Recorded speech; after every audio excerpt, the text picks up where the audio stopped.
Swayam Prabha. Digital India. Educated India.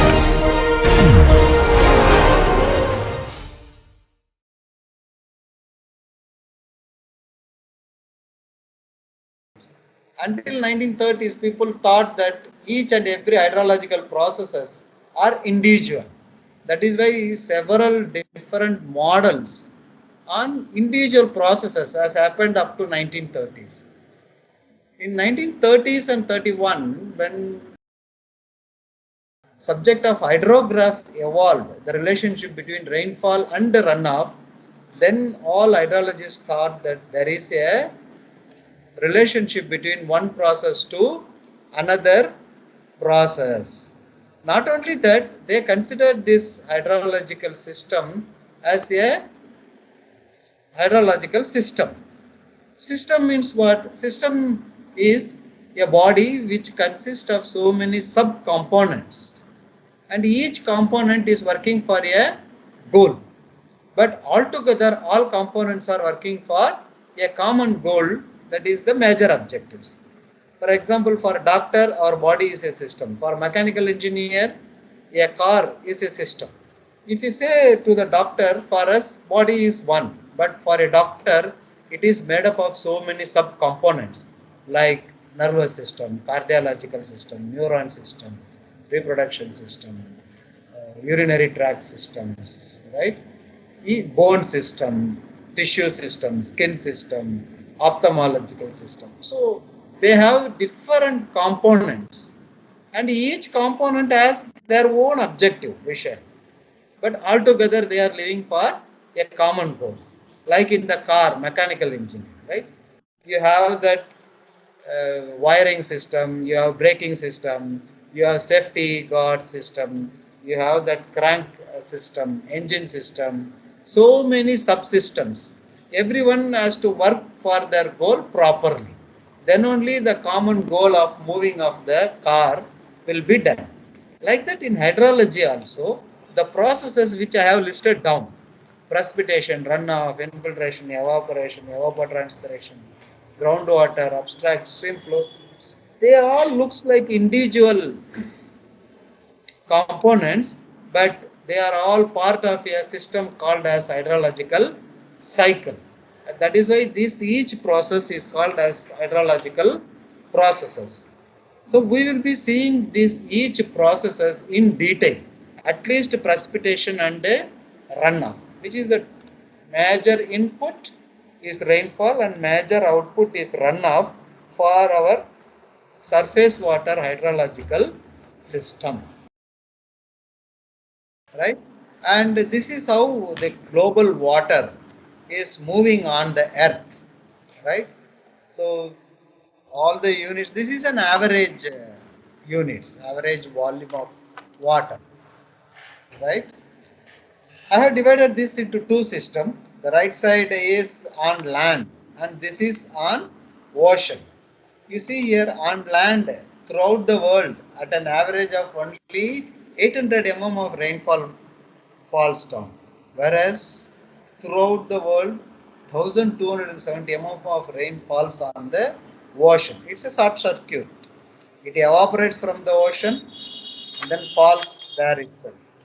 And when it falls on the earth, again 50% goes as evaporation and remaining only goes as surface runoff, or two-thirds goes into the ocean again as outflow. So very minuscule quantity of water the human being is using. I think this you might have studied in your 5th standard or 6th standard. The world is made up of water in which 97% is saline water, right?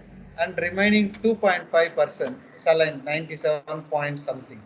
Remaining 2.5 only fresh water. In that 2.5%, 70% is inaccessible in glaciers, and another 30 is underground. We don't know where it is, the distribution. On rivers and streams and lakes, it is only 1.2%. Even if this considered 1.2%, This is 1.2% of the 2.5% of global water availability. The lakes, groundwater, ice, right? Ground ice, right? Then soil moisture, swamps, rivers.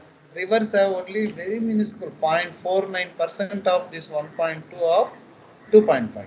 Now you understand how precious this fresh surface water to human being. Okay, this is how water is distributed on earth surface. This is an average. We cannot pinpoint this much is definitely available. It's an average quantity over a period of time throughout the spatial average and temporal average of the world water balance. When it comes to balance, what is that balance? I want to do a balancing, right? Oh, acha, all these things I think we have done, right? I We can easily estimate this quantity through hydrological budget, right? So this is another time, we call it as the residence time. You remember I was telling that 12 years, some country they consider 12 years is repeating once in 12 years. Some country we consider 60 years once it repeats. That means the variations in the hydrological processes is common within that time period, and we call that as resident time. What is that resident time? It is the average travel time for water to pass through the subsystem of the hydrological cycle. All that what we said is the hydrological cycle, that is precipitation, evaporation, infiltration, percolation, seepage, right, springs, runoff, and then joining with the ocean. It is almost depends on how we have perceived our hydrological cycle. But the time period from the day on which a water molecule has evaporated from the ocean and passes through all the subsystem, comes back to the ocean, that is called as residence time. Or in layman, we can say that it is the resident time of moisture from water to water. Right? I have given a simple example, resident time of global atmospheric moisture. Right? Forget about this. This is only an average to say that how many days it stays in the atmosphere. Right? So then this is what we are seeing, earth system hydrological. We have started from global, and then we are now working only on surface. Even subsurface is taken as a surface groundwater hydrology. So we will be studying mostly on precipitation on land, water flowing on land, that is surface runoff, various other processes happening in land. And we consider this flow of water into the earth through the process of infiltration as a loss, because it is not used for land system, but that is a major input for subsurface system. So that we will see it in that. So that is why in hydrological cycle, these are all the processes which we are going to study in detail. The major input for our hydrological cycle is precipitation. And then once this precipitation falls, it falls on the earth, either depending upon the earth crust geological formation, it enters into the soil through a process of infiltration, right? Or it may start overflowing on the earth, and we call it as runoff. Sometimes this infiltered water also will join with the runoff. But once it falls on the earth, there may be some quantity of water on the soil which goes back into the atmosphere through plant body. We call it as evapotranspiration, or it may go directly into the atmosphere. So that is called as evaporation.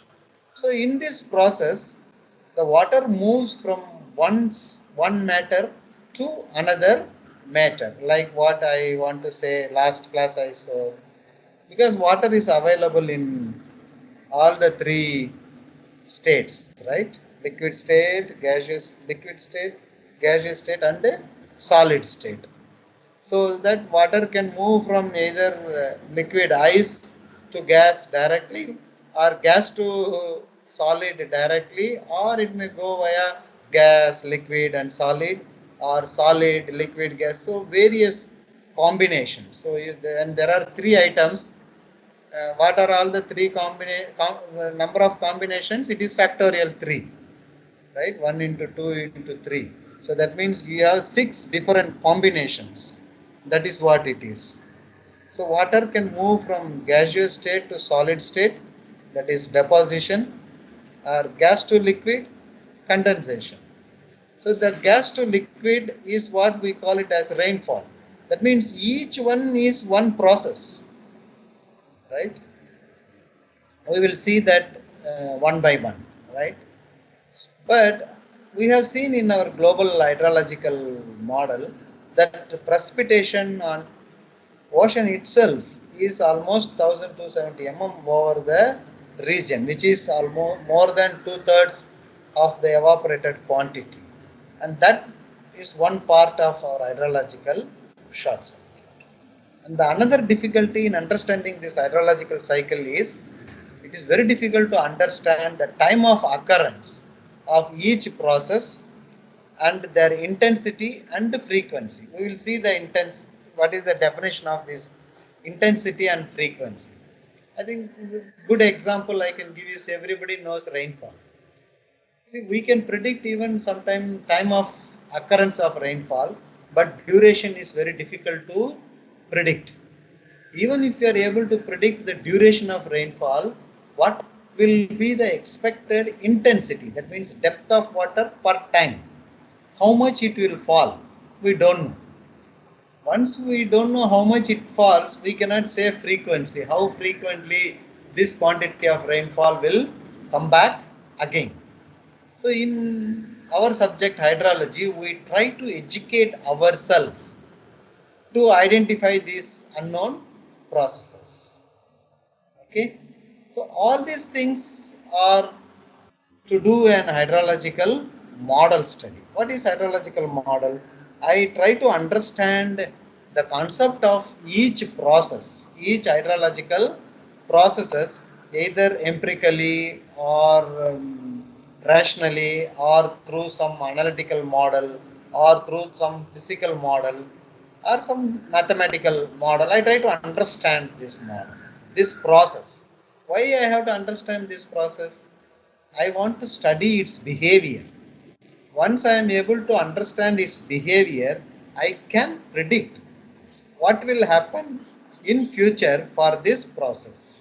Suppose if I have done enough observations, enough analysis of rainfall over 100 years, then I can easily predict or try to model to predict what will be the expected rainfall next few days or in next few years. That is the major objective of studying all these hydrological processes, and that is called as hydrological systems or simply hydro systems, right? To know more and more about this hydrological, so this is called hydrological budget. The globe is considered as a system, and the input is rainfall, output is runoff. Since we are measuring the rainfall and the runoff, both will not be matched exactly same. There will be a difference, either more or less. That is due to some quantity of water is retained in the system over the period of time, and that is called as change in storage. So we try to make this change in storage more and more so that it is beneficial for human being. And this is how mathematically we model this hydrological budget, that is inflow minus outflow is equal to change in storage for a given time step. This is discrete method. I is inflow, starting of the inflow and end of the inflow. O is the average outflow, starting of the time period and end of the time period, delta t. Change in storage. Okay. All of you, can you do this problem by yourself? I'll give you 2 minutes. Okay, I request every one of you to do this problem, right, in your paper and pen. It's simple, right? There is a river reach at a specified time, right? The storage is 3 hectare meters, right? I know, I think you have not heard about this unit. Hectare meter is the unit of volume. Hectare is area. 1 hectare is equal to 10,000 meters square. So 3 hectares means 3 into 10,000, that is 30,000 meter cube is the initial storage. At a given time period, the inflow into the reach is 15 and outflow is 20. That means I1 and Q1 is 15 and 20 respectively. 1 hour later, so delta T in our hydrological budget is 1 hour now. So within this 1 hour, after 1 hour, the inflow is 20 and outflow is 20.5 meter cube per second. Determine the change in storage. So inflow is 15, outflow time period. So first find out I1 plus I2, that is 15 plus 20 by 2 into 1 hour into 3600 seconds, minus outflow is 20 plus 20.5 by 2 into 3600. This 2 is equal to initial storage is 30,000 meter cube. So when you find out S2 will work out to be 20,100 meter cube. So that means there is a discharge of 9,900 meter cube. This is one purpose of finding and studying the hydrological processes. In this, what is the hydrological processes? The inflow or the flow in the river reach is the hydrological processes. Sometimes what happen when I am studying a large river basin, right? Large river basin, we have area, different land use, different land cover. In such places, I consider all possible hydrological processes, starting from precipitation, groundwater inflow, groundwater outflow, right? Infiltration, evaporation, evapotranspiration, right?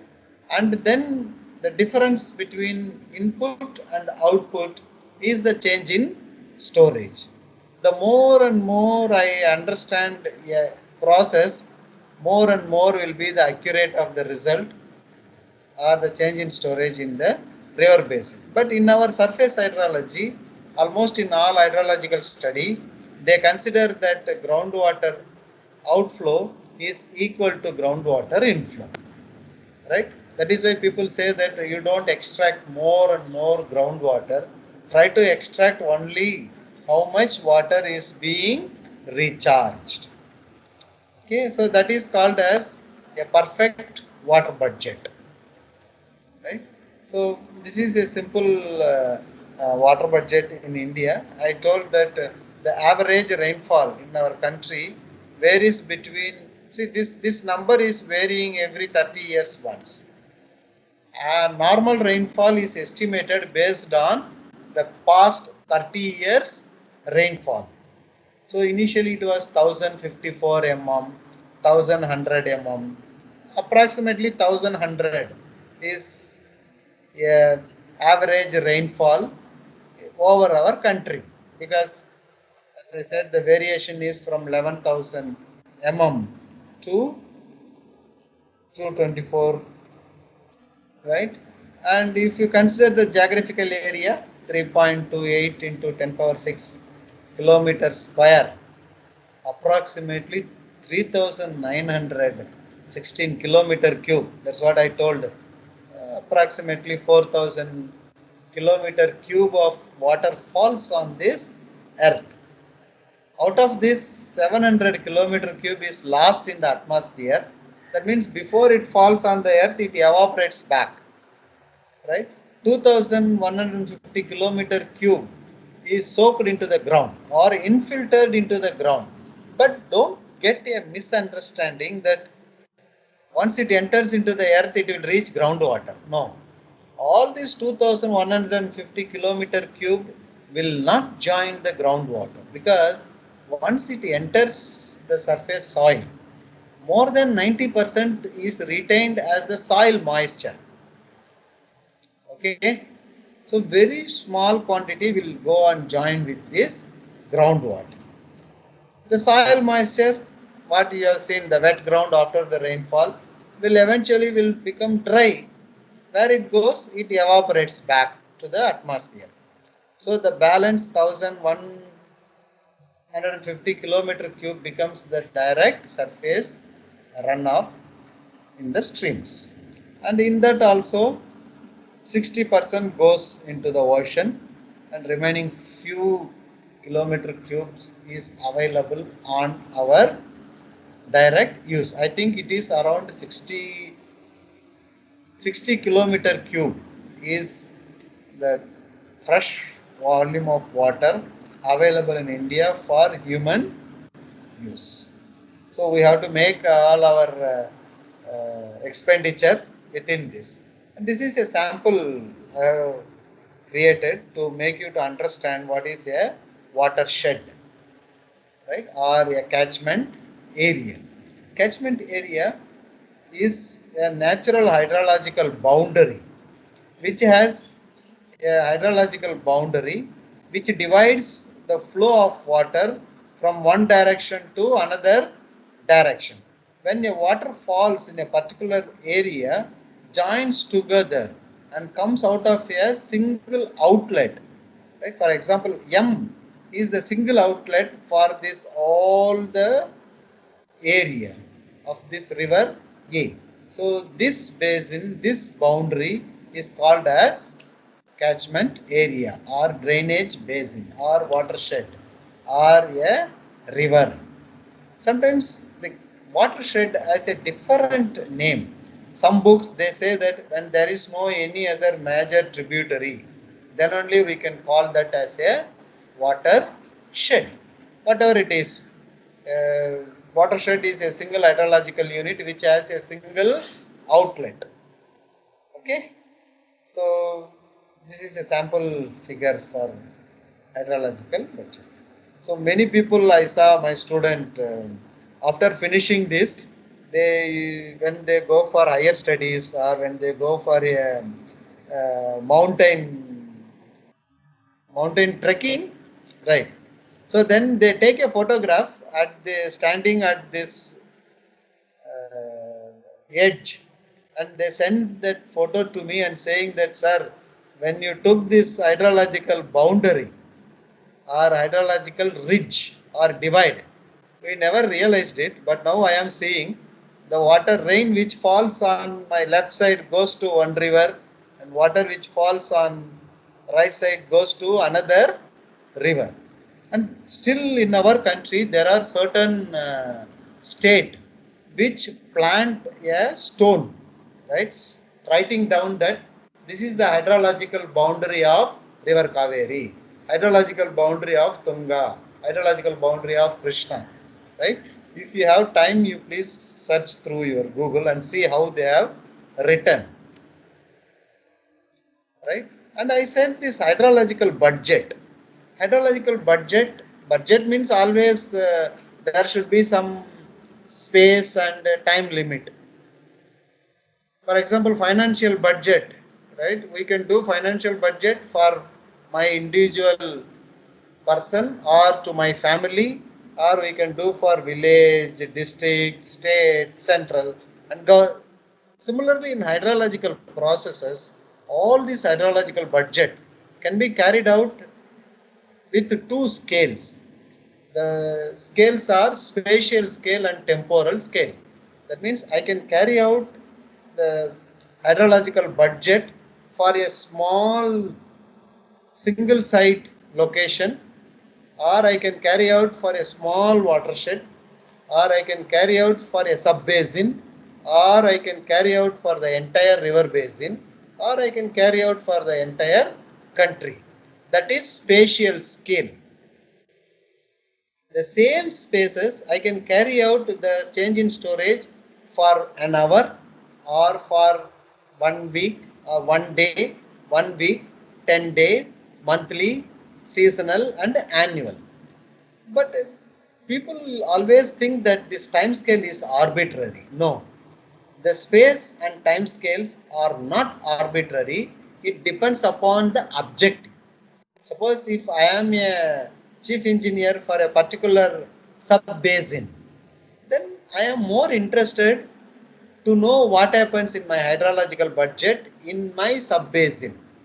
So there my space is fixed, sub basin. Then I carry out the hydrological budget for various time steps. For example, if you are posted as Commissioner of Mumbai, right? And you will be more interested what is the hydrological budget in Vaitrana river, because that is the drinking water source for entire Mumbai. So in this case, you don't bother about what happens downstream of Vaitrana. It may join with some other large basin, but for you, how much is stored? What is the budget, hydrological budget in Vaitrana? Right? Somebody may be interested in Barsa, because it depends upon my objective. NWDA, National Water Development Authorities, they have carried out study on each and every basin wise. It's one of the wonderful study, but it has been carried out a long time back, maybe in 1990s and 80s, and it has not been revised after that. After that, 30 years are passed. Maybe when you join with MOWR or MOEF, you can have a look of all these hydrological studies of dash river basin. This is the heading, common heading, but every river basin the title will be different. So that is, but there they have carried out annual water budgeting, not even monthly water budgeting, because carrying out for an entire country of all the river basin is a Herculean task. Right? I think this also I said now we will go in deep into the subject of hydrology, starting from precipitation. That is the input always. Right? When I start when I start talking about this hydrology or precipitation, people always come to a confusion. What is this weather and climate? Right? See, always we say that, oh, the climate is very good today in Mumbai. But actually it is not climate. It should be the appropriate word is the weather. Right? Weather is the hydrological processes or hydrological parameters within a short span of time. Maybe today, tomorrow, next week, yesterday, up to a week, after which there is a drastic change or gradual change. That is called as weather. That is why every day in TV news they always broadcast weather news, not climate news. Have you observed it? Next time when you watch a news, you see whether they are saying weather news. That means what is temperature today, what is the rainfall today, and what is the expected rainfall and expected temperature for next few days. But nobody can estimate this climate until you do a better research. Climate is same parameters, same meteorological or hydrological parameters. I forgot to tell that the processes which we have seen so far is hydrological processes. Rainfall, precipitation, evaporation, evapotranspiration, right, infiltration. They are all called as hydrological processes. When you come to meteorological parameters, there are different meteorological parameters. I will just say that these are all the different meteorological important parameters. There are several other parameters, but this is very common. As an hydrologist, I should know this because My rainfall depends upon these meteorological parameters: maximum temperature, minimum temperature, relative humidity, maximum minimum wind speed, sunshine hours, radiation and evaporation. When I study this for a short span of time, that is called as weather. When I study these parameters for very longer period of time, including rainfall, that is called as climate. Okay, and these are all the instruments. I think I no need to tell about these instruments. You might have studied this in your younger age, right? Temperature is measured using thermometers, atmospheric pressure using barometer, humidity using hygrometer. See, the humidity is a derived quantity. Actually, humidity is also measured using thermometer called as wet bulb and dry bulb thermometers. Then the wet bulb thermometer, the thermometer is kept in a bottle with liquid, right? Dry bulb is kept outside, which is equal to your temperature. Then depending upon this wet bulb and dry bulb, there is a difference in temperature. And this difference in temperature is used to estimate relative humidity. But nowadays we have directly the hygrometer to measure this relative humidity. And this humidity can be measured in two quantities. One is absolute humidity, second one is relative humidity. Please note down this website, FAO, Food and Agricultural Organization, Rome, Italy. There is a this is a research wing throughout the world under UN, which publishes series of booklets on agriculture and irrigation oriented. There they have given a first book on instrumentation of measuring meteorological variables. You can go and have a look of all these things. So the sunshine hour, the wind speed, I think you might have seen that cup anemometer rotating on tall buildings, right, with a cock on top always pointing to north. And this anemometer is used to draw a diagram called as Windrose diagram. Windrose diagram gives you two parameters. One is wind speed, average wind speed, and the direction of this wind speed. I think those who are involved in design of tall buildings, this will be more useful. And those who are analyzing the wind and shadow effect in tall buildings, they will be using this parameter of wind speed and wind direction given through them through a diagram called as Windrose diagram. Then this sunshine hours is estimated using periheliometer, or we can call it as Campbell ball sunshine stroke recorders. Radiation, evaporation is evaporimeter, precipitation, rain gauge, infiltration is measured using infiltrometer. So kindly visit that FAO website and have a look of that photographs of that instruments. Okay.